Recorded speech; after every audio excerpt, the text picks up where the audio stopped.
Hello, everybody. So we are back with a surprise mock draft post NFL draft now.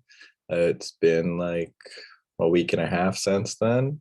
I formulated some opinions based on the landing spots, so it'll be a slightly different version than the one you got like a couple days before the draft that I did.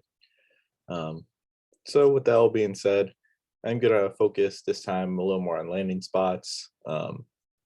And the players fit within that, then the player himself and what they're good at. You can watch part one for some of that.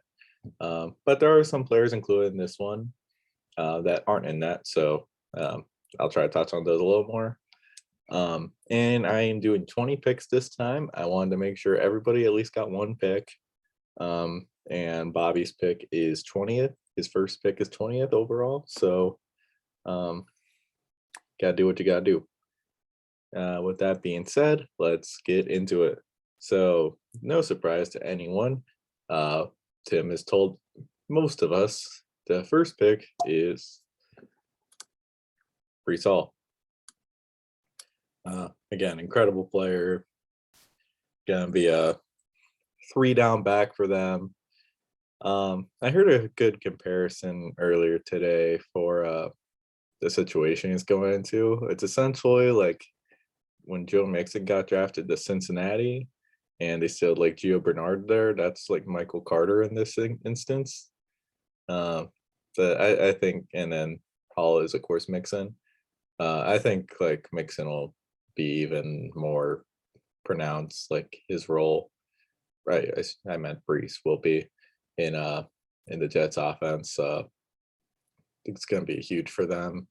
Um, Again, if Zach Wilson can't get done with some of this talent they put around him, yeah, I don't know if might beg some questions as to the future. But he's got definitely got weapons now. Run game, he could be a big outlet for Zach Wilson if some of these downfield weapons for him aren't available. And yeah, Brees Hall can do it all.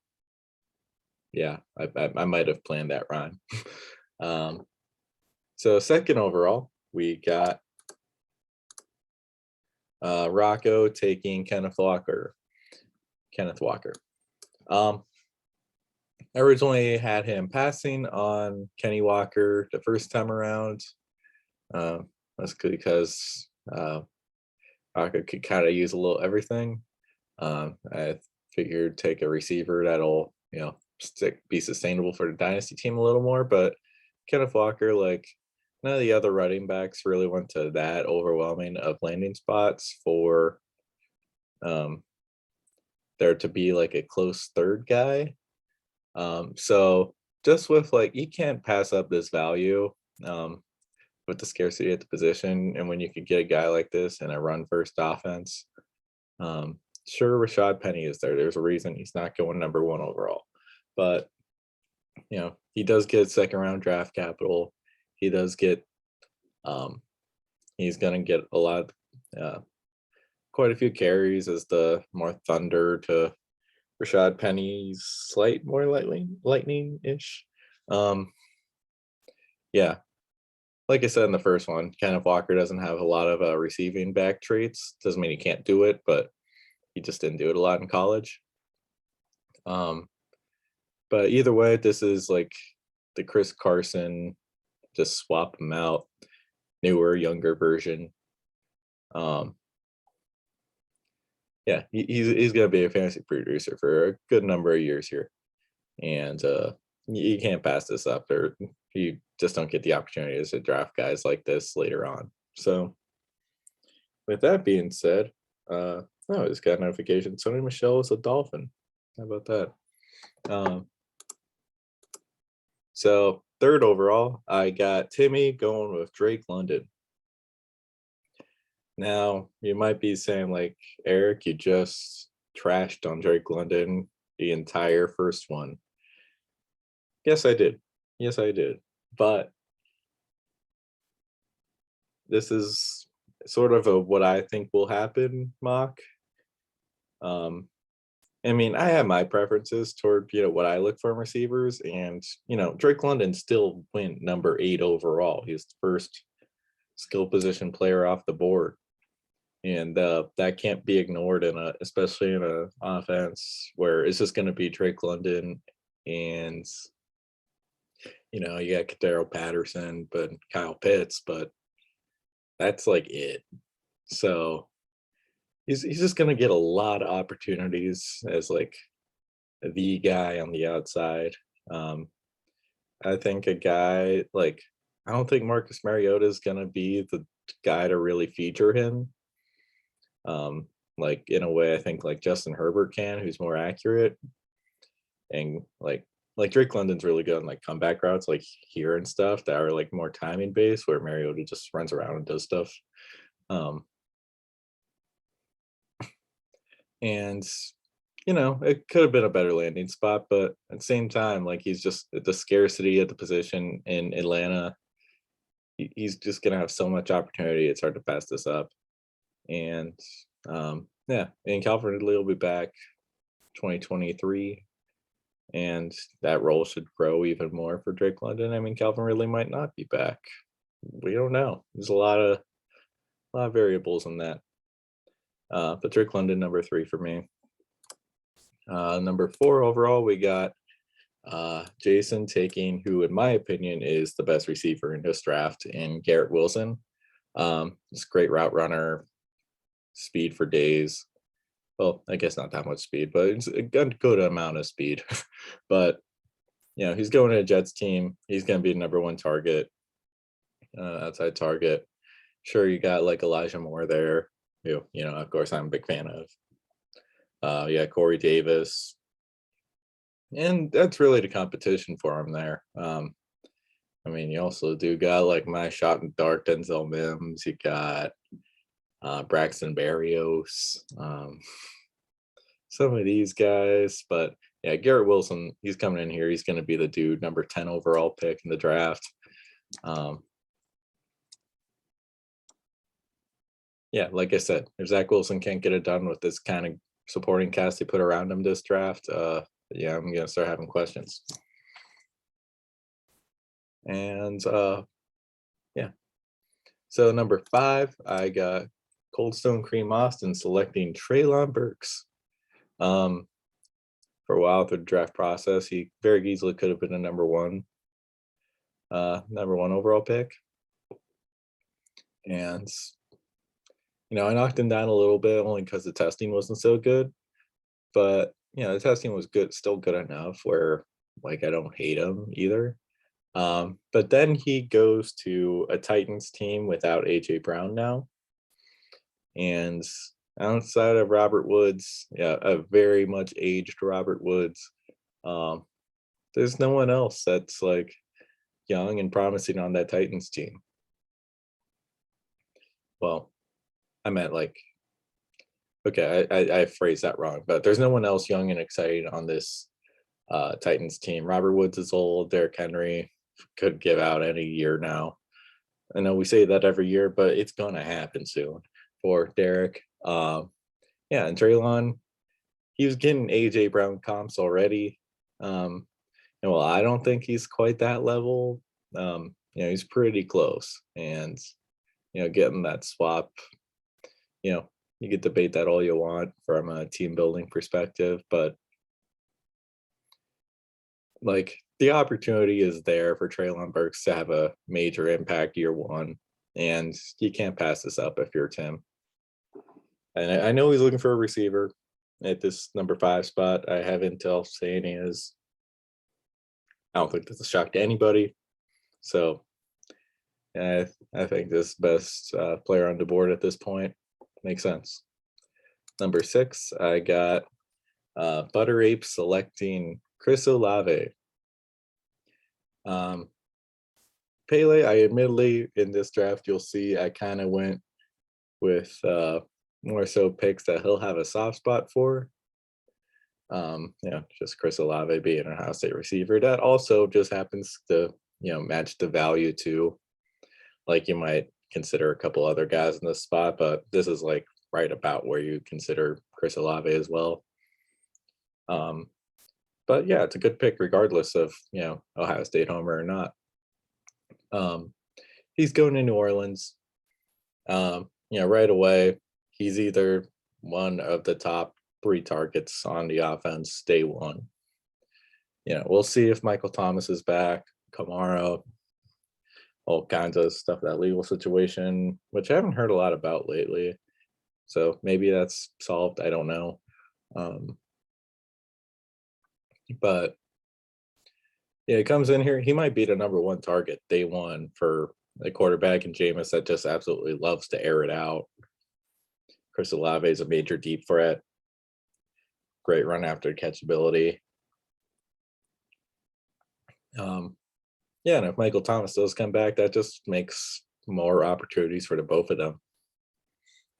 And Jameis to, do what he does and just air it out, make fantasy lives fulfilling, but also like tearing down with the interceptions, which he did get better at last year before he got hurt.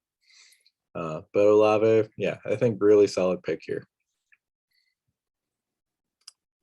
Number 7, I got Weber 316 back on the clock, doubling down with former Ohio State receivers. Well, I mean, Williams went to Bama too, but yeah, James Williams, best collegiate receiver last year, also the fastest. Knocking him down a little here because he's not going to be ready till probably October, November. But the speed is very much there, and I guess the landing spot too, you can knock him down for. Like if he went to the Packers or something, I think he, contention for number 2 or 3 overall. But yeah, Jameson Williams, absolute deep threat, catches everything. You're concerned a little in Detroit. Just like the stigma of it's Detroit, and they have a pretty good amount of weapons now, like DeAndre Swift, you got TJ Hawkinson, Amon-Ra St. Brown, of course. I feel like there's DJ Chark too. So he is like competing for touches a little bit there, and when he does come back mid-season, kind of how will he adjust to that? But Detroit traded up 20 spots for him in the first round, and that shows such a belief in the player. He's going to get opportunities. He's super talented athletically, and will he be like? He showed in college he could be the super reliable, like production statistical machine. Led FBS in most categories, I think, at least of the people in this draft class that I kept track of. Yeah. So it should be a good fit for Detroit, and we'll see if Goff can really get to him and utilize him. If not, like Detroit's probably taking somebody next year regardless at quarterback, and they'll get to grow with him. So number 8, I'm on the clock. I am going to take Christian Watson. No, my personal board isn't fully made up, so I mean, maybe right now this is the pick, but if the board fell this way and this was my pick on the clock, I still might go this way, but who's to say? But Christian Watson goes to Green Bay Packers. Yeah, absolutely love the fit. The Packers traded. They don't like to take first-round receivers, but if they're almost first-round receivers, that's your spot, because they trade all the way from the back end of the second round to go second pick of the second round. Go get Christian Watson, number 34 overall. And yeah, this Packers team is just absolutely depleted at receiver. You got the Lizard King, Alan Lazard. You got Sammy Watkins and Amari Rodgers. And look at this play against YSU a couple years ago. Trey Lance to Christian Watson. Yeah, it's YSU, but still. But like, you absolutely love the physical skill set. The only reason he's probably not higher on my board is because he is on the older side. There are very few that come out of the FCS level. early, just because you're in the FCS, you kind of need to prove every opportunity you can. And I say that he'll be 23 in a couple days, which isn't like old, but compared to some of the 21, 20-year-olds in the draft, like, yeah, it's on the older end. But like, again, I'm still taking a first round. At least at this moment, my board is very much in flux still. But yeah, there's just so much room for him to be an absolute stud. And yeah, just the skill set, super fast, very tall. You gotta love everything about his game. Just you gotta show that he could do it against better competition. So number 9, we got Natty Daddy selecting Sky Moore.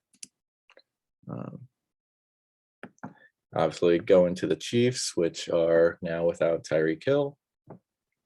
So this is a position that you think it elevate a little bit for the landing spot. I think I had him going 10 overall last time, but he remained steady at number 9. Going up a little bit. Yeah, you love the player because he's a great route runner. Even though he just kind of looks weird out there wearing number 24. You love the route running ability, and he's still second round draft capital. He's going to get plenty of opportunities in a Kansas City offense that's, without Tyreek Hill now. And you still got Kelsey, and you got like Marquez Valdez-Scantling, I guess. And I think they got somebody else too. You got Mecole Hardman there still. They lost Byron Pringle. They lost Demarcus Robinson too, I think. Oh, Juju, that too. They have Juju now. So like it might not be like as heavy to, Tyreek Hill. They're not replacing that production with one player. They're doing it with 3. And Skylar Moore is has the most upside of any of them, just because he is the most technical route runner of those 3, and between MVS and Juju. And he's just going to get a lot of opportunities. Yeah, so that's about it on him. In 10th, I got Texas Shroud Stakes going with Jahan Dotson. He's going to Washington Commanders. He's immediately one of their top 2 receivers, opposite Terry McLaurin, of course. And what's not to like, really? I mean, sure, the quarterback situation could be a lot better. You got Carson Wentz, who, I mean, he's capable enough. It's just for fantasy purposes, just he doesn't do that NFL game-winning stuff. It could be better, but you could still have Taylor Heineke back there, I guess, which yeah. And maybe Sam Howell gets a shot. Who knows? But Jahan Dotson, I think, is a very similar player to Terry McLaurin. Both are great route runners. Both can kind of do a little everything. And again, you spend first round draft capital on him. Commander said they would have taken him at their original pick at 11, potentially. He was one of the players in that range. And yeah, just a great player. And Rocco, of course, went Kenneth Walker first round. You get a maybe starting caliber receiver in Jahan Dotson in the second round. Good draft for the Rockman so far. Number 11, we got Pele going with George Pickens, wide receiver, now the Pittsburgh Steelers. So yeah, I think he comes here. He's immediately the Juju replacement. I said in my first video, I don't know what he does particularly well. I don't think he's that great of a route runner. I don't think his speed is, all that impressive. He can high point the ball to a fair extent too. yeah, so I compare him to like those Juju, Michael Gallup types, and yeah, he comes here into Pittsburgh, immediately fills that void. Is it the upside of a wide receiver too? Probably not. But like as a good like maybe flex option, like you really like George Pickens going into Pittsburgh, and again, and Juju, he was doing that stuff with the shell of Ben Roethlisberger. Like you got Kenny Pickett going, see if he could do something. Oh my god, yeah, I haven't seen that highlight of George Pickens almost tripping there. That was crazy. Um, but yeah, Mitch Trubisky maybe, and yeah, you like what George Pickens could do here as long as he could stay healthy, because that was his big concern coming off the Achilles in 2020. Yeah, pick 12. We got Natty Daddy taking Dameon Pierce. So he's a player I didn't really talk about much in my first mock draft. I think I elevated him here. It's more so the landing spot. He's going into a Texans team. Really, his only competition is Rex Burkhead and Marlon Mack. Marlon Mack he's the epitome of an average backup running back. Like, you don't want Marlon Mack as your guy. You got Dameon Pierce here. You take him still early 4th round. Absolute bulldozer, but has some jets too. Great between the tackles runner. But yeah, he's coming in here as a very good chance to win the starting role right off the bat. Gonna get a lot of carries. Granted, it's for the Texans, who may or may not be, passing all the time because they're very much not a elite team. Again, you're still gonna have this is still a potential starting running back, and in this class, you're gonna take that in the mid-second round every time. Because a few of these guys I'm going to be talking about in a few picks are very much handcuff style. So Dameon Pierce here, good pick. 13th, Weber 316. Got Tyler Algier. Yes, you look in the corner, you see 5th round pick. That might scare you. But think about like Falcons cut Mike Davis right after he got drafted, right after Tyler Algier got drafted.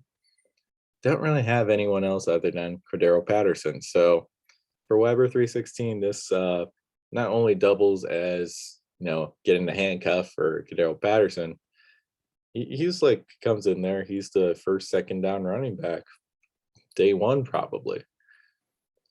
But again, like I said, with Dameon Pierce, he's probably those are probably the 2 worst teams in the league in Atlanta and Houston. But again, still like the opportunities, they're going to be there enough compared to some of the other guys you're going to find. And yeah, it's just a very angry runner that refuses to go down, put up pretty solid stats. Let me see if I can find a little bit about him. Compared to James Conner a little bit. Had so many carries. He really controlled the BYU offense. So, like, why not? It's a pretty solid pick. Got me at 14. I am taking James Cook. Yeah, you see the 2nd round draft capital on her, and that is impressive. I do have my own issues with James Cook, just like he is on the lighter side at 190 pounds, 5'11". So, and compared to his brother, that's like 20, 30 pounds lighter. But he comes in the Buffalo. He's going to be the day one receiving back to like the Zach Moss power back and the Devin Singletary kind of do a little everything guy. Devin Singletary could be gone at the end of the year. Zach Moss's carries have decreased so much.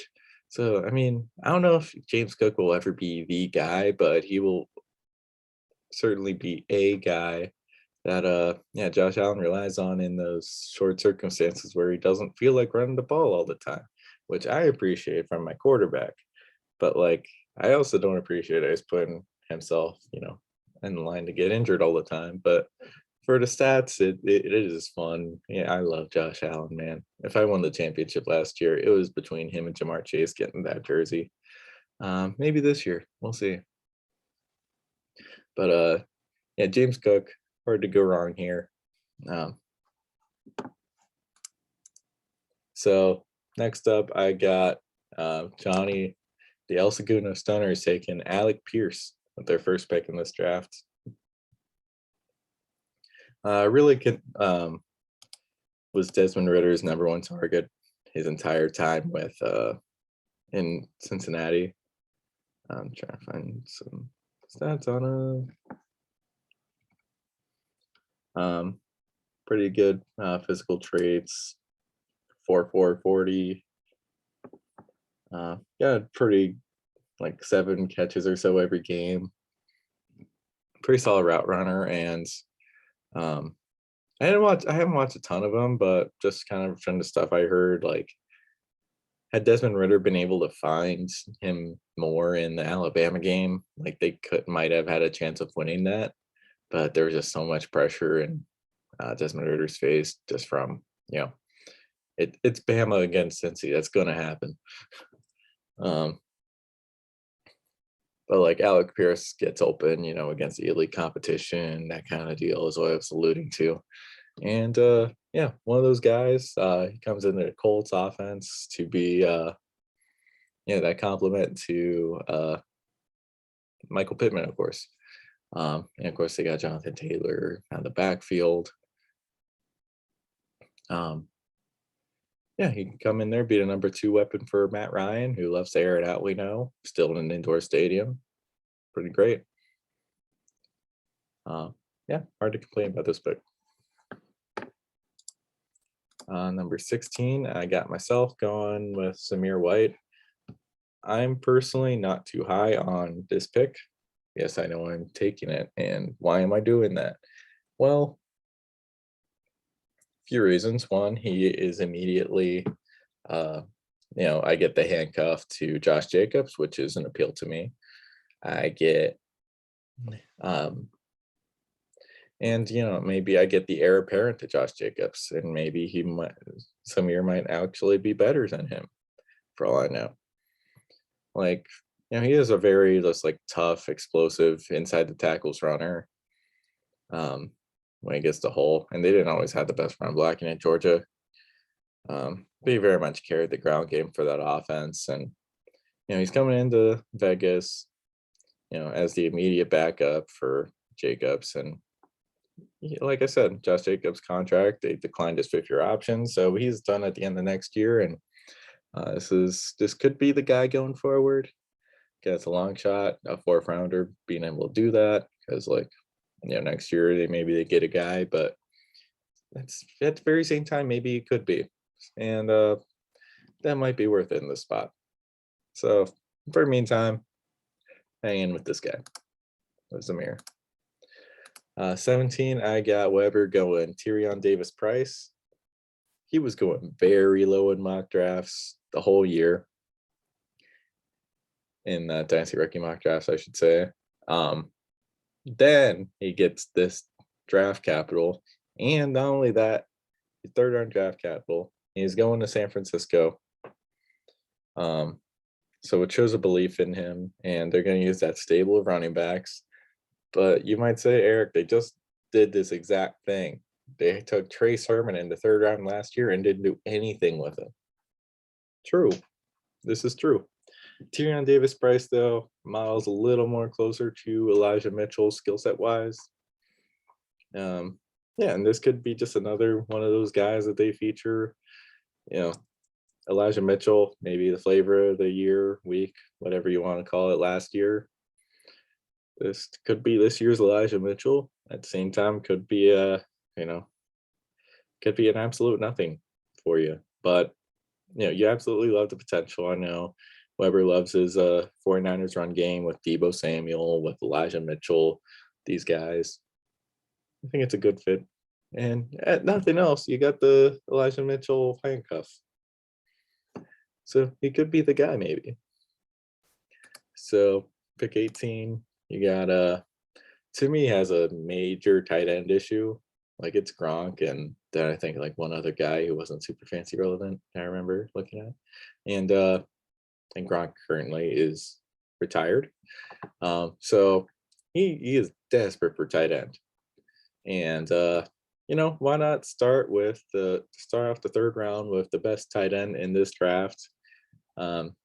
Take Trey McBride. I did have him going a little earlier in my first mock draft, and he does slide down a little bit because of the slanting spot. Like Arizona, the spread offense, whatever, just doesn't target tight ends all that much. They did a little more Zach Ertz last year. I don't know how year one Trey McBride compares to year 9 Zach Ertz, but they're probably pretty comparable. And Zach Ertz had a pretty solid year for Arizona last year, and his time's coming to an end, I think, in the next few years, Zach Ertz is.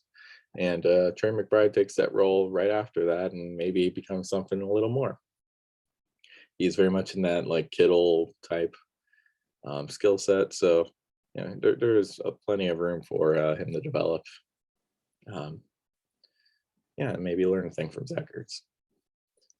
19, Shad White, Butter Ape. Doing this pretty much for, well, I like the player first of all, does a little everything. And he does go to Buccaneers, which on the surface doesn't sound like a great landing spot. Especially when you consider like the Fournette contract extension, but like same time, like get a handcuff for Lenny. Why not? Running backs just drying up fast. The receivers are pretty middling. But after this, you do get into a bit of a run of them, but you don't consider them any like featured guys. So start with the running backs, and Rashad White has potential to really be something in a backup role, handcuff. And he is a pretty solid pass blocker. Brady likes that stuff. So pick 20, Bobby's first pick in the draft. I have him going Brian Robinson. The running backs continues, and he's going to be the first second down running back for the Commanders. You got Antonio Gibson as that primary receiving, like he's a receiving back. He's doing running. He's doing a lot of stuff. Him and like Jared Patterson was the small man who could somehow had the power to move mountains. That was Jared Patterson. I don't see him being featured anymore. And then they had J.D. McKissick too, who's like that receiving back. But you have Brian Robinson, I think, taking over the Jared Patterson role plus way more immediately. Very strong through the hole, a lot of power. Really just carried Bama's entire ground game this year in a post-Najee world for them. And, again, like he was a walk-on at Bama. I think he was walking at Bama. He's from there. He just stayed on the team for all those years, through all those running backs. Finally got a shot this year. Didn't disappoint. I think there's a reason he is, late third round pick in the NFL draft, but you still like the upside, and maybe there's some injuries, and he's the 3-down running back for the Commanders, team that likes to run the ball. So that's it for the picks I'm really going to talk about a lot. But here you see the full mock draft they did for us. So it gives a couple of names. I'll mention a couple of them, like Timmy. Some of them I did some trolling stuff. So like I have Timmy selecting 2 Cincinnati guys, Desmond Ridder and Jerome Ford. Jason selecting a couple, like a Browns player, David Bell, who like he might be their number 2 receiver this year. We'll see what Donovan Peoples-Jones has to say about it. I had him picking Kenny Pickett. I got Jason taking a Coastal Carolina guy and Isaiah Likely, and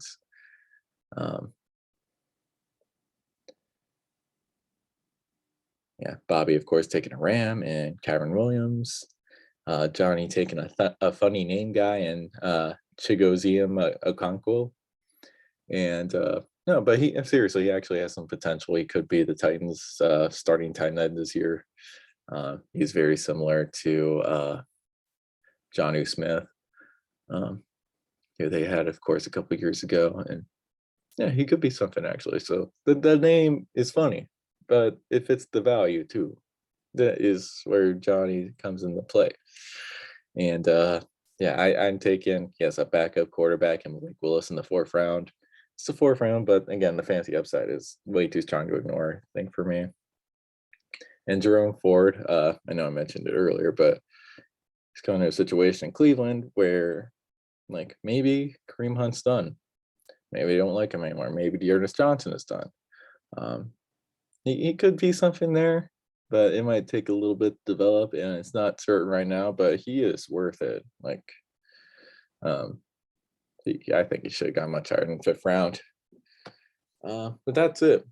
Yeah, take a look at that if you want. And yeah, excited to actually do this with you fellas instead of doing these mocks. And you know how we can actually make this happen? Fill out the damn doodle poll. Yeah, fill out the damn doodle. All right. With that being said, good night.